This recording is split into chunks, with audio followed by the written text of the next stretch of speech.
లెక్చరర్లకు 15 సంవత్సరాలైంది తెలంగాణ రాష్ట్రం రాకముందు 2011లో నోటిఫికేషన్ ఇస్తే ఇప్పటి వరకు డిగ్రీ కాలేజ్ లెక్చరర్కి ఇవ్వలే notification. First time after 15 years వస్తుంది. సరే 15 ఏళ్ల తర్వాత నోటిఫికేషన్ వస్తుంది కదా అనుకుంటే దానికి ఒక కొత్త జీవో నంబర్ 4 అని తెచ్చారు. మామూలుగా నెట్ సెట్ జరుగుతుంటుంది. National eligibility test every year కేంద్ర ప్రభుత్వం పెడతానే ఉంటుంది. 2 సార్లు పెడతారు. వాళ్ళ టైం టేబుల్ ప్రకారం జరుగుతుంది. ఇక్కడ స్టేట్ ఎలిజిబిలిటీ టెస్ట్ పెట్టాలి, ప్రతి సంవత్సరం పెట్టాలి. కానీ ఈ ప్రభుత్వం వచ్చినాక 3 ఏళ్లలో ఒకసారి పెట్టిండ్రు.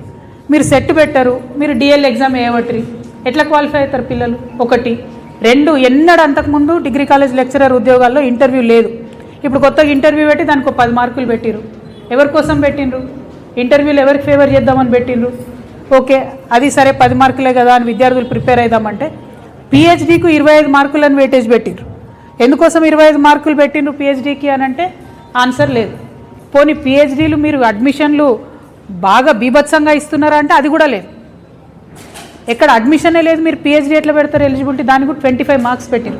అంటే ఇది కేవలం ఎట్లయితే గ్రూప్ 1లో కొంతమందిని సెలెక్ట్ చేసుకోవడానికి కొన్ని సెంటర్లు వేసిర్రో డిగ్రీ కాలేజ్లో కూడా మీకు నచ్చిన వాళ్ళను, మీ నాయకుల పిల్లలను, కాంగ్రెస్ కార్యకర్తలను నింపుకోవడానికి మాత్రమే ఈ కొత్త జీవో ఇవ్వడం జరిగింది.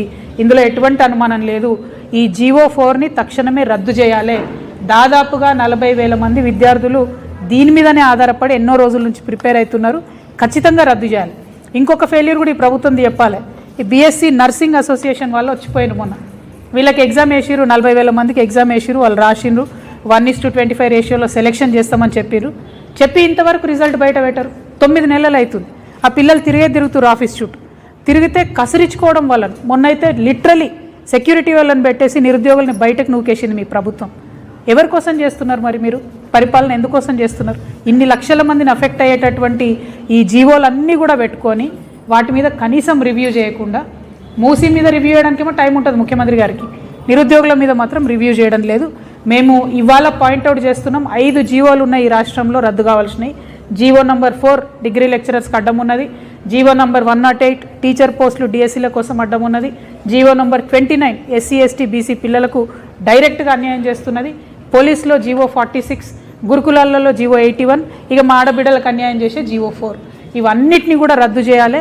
నిరుద్యోగులను మీరు విస్మరిస్తే ప్రతి గ్రామంలో, ప్రతి మండలంలో మేము వారి దగ్గరికి వెళ్తాం, వారితో మాట్లాడతాం, వారిని సమాయత్తం చేస్తాం, వారిని ఉద్యమంలోకి తీసుకొస్తాం. మీ మెడల్ వంచి ఈ జీవోలు రద్దు చేయించి నోటిఫికేషన్లు ఇప్పిస్తాం.